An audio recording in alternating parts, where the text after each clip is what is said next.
America മുന്നോട്ട് വെച്ച 45 ദിവസത്തെ താൽക്കാലിക വെടിനിർത്തൽ നിർദ്ദേശം ഔദ്യോഗികമായി തള്ളി ഇറാൻ. കേവലം താൽക്കാലികമായൊരു വെടിനിർത്തലല്ല, മറിച്ച് യുദ്ധത്തിന് ശാശ്വത പരിഹാരമാണ് വേണ്ടതെന്ന് ഇറാൻ വ്യക്തമാക്കി. ഇതിനു പിന്നാലെ കടുത്ത ഭാഷയിൽ വിമർശനവുമായി ട്രംപ് രംഗത്തെത്തി.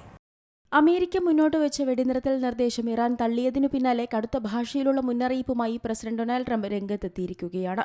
ഇറാനെ ഒറ്റ രാത്രി കൊണ്ടില്ലാതാക്കാൻ തങ്ങൾക്ക് കഴിയുമെന്നും ചിലപ്പോൾ ആ രാത്രി നാളെ ആയേക്കാമെന്നും ട്രംപ് ഭീഷണി മുഴക്കി. ഇറാൻ യുദ്ധത്തെക്കുറിച്ച് രാജ്യത്തെ അഭിസംബോധന ചെയ്യവെയാണ് ട്രംപ് പുതിയ ഭീഷണി മുഴക്കിയത്.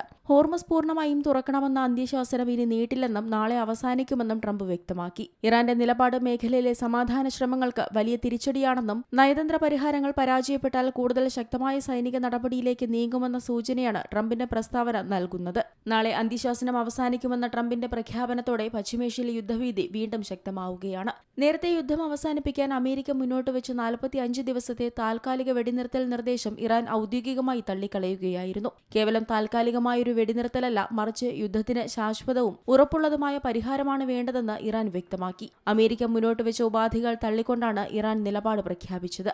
തങ്ങൾ ഉന്നയിച്ച ഉപാധികളിൽ വിട്ടുവീഴ്ചയില്ലെന്നും മേഖലയിൽ സമാധാനം പുനഃസ്ഥാപിക്കാൻ അമേരിക്കയുടെ നിർദ്ദേശങ്ങൾ അപര്യാപ്തമാണെന്നും ഇറാൻ വ്യക്തമാക്കി. US പ്രസിഡന്റ് ഡൊണാൾഡ് ട്രംപ് രാജ്യത്തെ അഭിസംബോധന ചെയ്യുന്നതിന് മുൻപാണ് ഇറാൻ നിലപാട് വ്യക്തമാക്കിയത്. ഇസ്ലാമാബാദ് അക്കോർഡ്സ് എന്ന് വിശേഷിപ്പിക്കപ്പെടുന്ന നയതന്ത്ര പരിഹാരത്തിന് അമേരിക്ക പച്ചക്കൊടി കാട്ടുമെന്ന് നേരത്തെ തന്നെ റിപ്പോർട്ടുകൾ പുറത്തുവന്നിരുന്നു. പാകിസ്ഥാൻ, തുർക്കി, ഈജിപ്ത് എന്നീ രാജ്യങ്ങളാണ് ഇതിന് മുൻകൈയെടുത്തത്.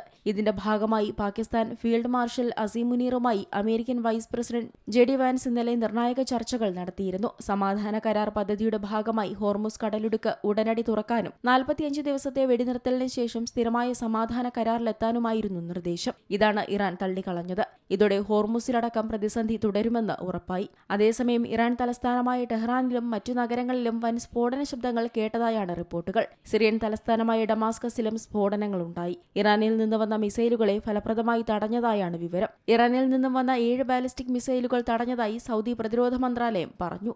International desk Zee Malayalam news.